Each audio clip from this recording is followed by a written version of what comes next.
Hi, Wonder Wives. Welcome back for day 30 of the Wonder Wife Workshop. I'm Nikki, and today I want to talk a little bit more about the importance of parents not arguing in an inappropriate way in front of their children.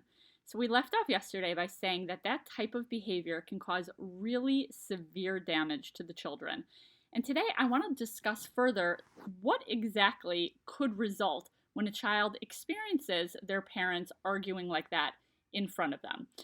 By understanding the negative consequences of our actions, it could help bring us more into a place where we can recognize this behavior needs to stop. Hopefully, it's not happening at all, but just in case it is, this video is for you. So, what could happen when a child experiences their parents arguing regularly in an inappropriate way in front of them? First of all, these ideas come from Dr. Mayer Wickler's book, 10 Minutes a Day to a Better Marriage. So, some of the clients who he has worked with over the years, and based on his own gathering of research, this is what he has come to. The first issue is that the children become triangulated. Triangulated means they're basically stuck in a triangle type of situation between their parents, where a child feels as though they have to take sides. So, they start to feel like, do I side with my mother? If so, my father is going to start to resent me.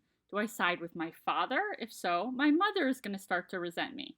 And understandably, when a child is put in a triangulated situation like that, it can cause severe anxiety.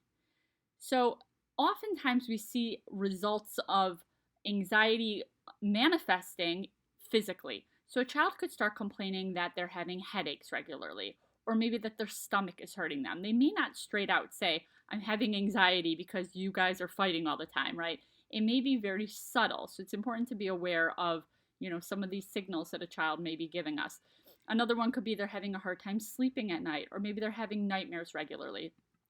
The greatest fear that a young child could experience is that when they see their parents arguing regularly, maybe they've been exposed to the idea of divorce. Maybe they have a friend whose parents are divorced, or they've heard about it, or they're old enough to know what it is, and they start going through this cycling mindset of fear where they worry that maybe their own parents are going to become divorced, and they have paralyzing anxiety about that.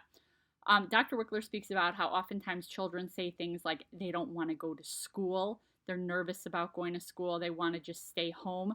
Some of that comes from embarrassment. They don't want kids to ask them or other people to ask them what's going on at home, and they feel ashamed of what's happening. A child could turn towards depression. They can feel sad. They can feel hopeless. Another very common effect is a child could start to feel guilty, right? So they could start thinking, maybe my parents are fighting and it's my fault. Maybe I'm the one to blame for this. So they start feeling sentiments of shame and guilt. That's more common, explains Dr. Wickler, amongst younger children. Usually teenagers or adult children are able to recognize that it's not their fault that their parents are fighting. But what they tend to do is they want to try to save their parents. So they try to, grab the marriage by the horn, so to speak, or try to take control within the family to bring some sort of peace between their parents. And unfortunately, many times the child's efforts end up failing. And as a result, that child ends up feeling even worse about themselves because now they feel not only anxious and possibly depressed, but they feel incapable as well of solving their parents' problems. And one more thing to look out for is children can sometimes become aggressive as a result of viewing their parents' aggression towards one another. So we know that like a young child, like a baby, learns how to walk because they see their parents walking, and eventually they see it enough times they figure out, oh, this is how I walk.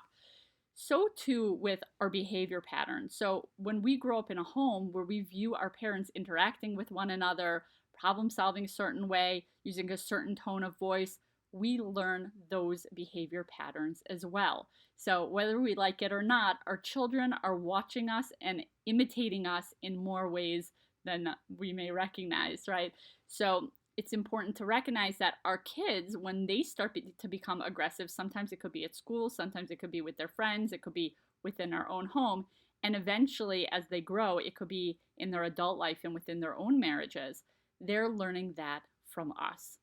So if we stop and reflect about our own upbringing, right, it's very possible that the way that we naturally tend to speak to our husband and problem solve and relate to our husband is also based on the way we saw our parents do that, right? So notice I say the way that we naturally speak. That means without putting in any effort. That's kind of like our default. The good news is we don't have to feel as though we're trapped in that, right? We have the ability to mold ourselves, to rewire our brains. It's amazing the scientific research out there about the plasticity of the brain and the ability to build new neural pathways with enough practice and repetition that we have the ability to change, which is really empowering.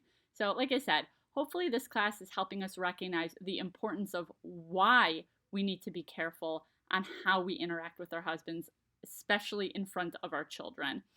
And then the empowerment of we can do it. We really can. So next class, what I want to do is I want to speak about how you and your husband can actually set up a system of how you can make sure that you don't argue in front of your children by creating certain types of signs and signals with one another, and having a plan in place. And then also, I want to address the question of, well, what if you've kind of messed up already at this point and you've been arguing a lot in front of your kids?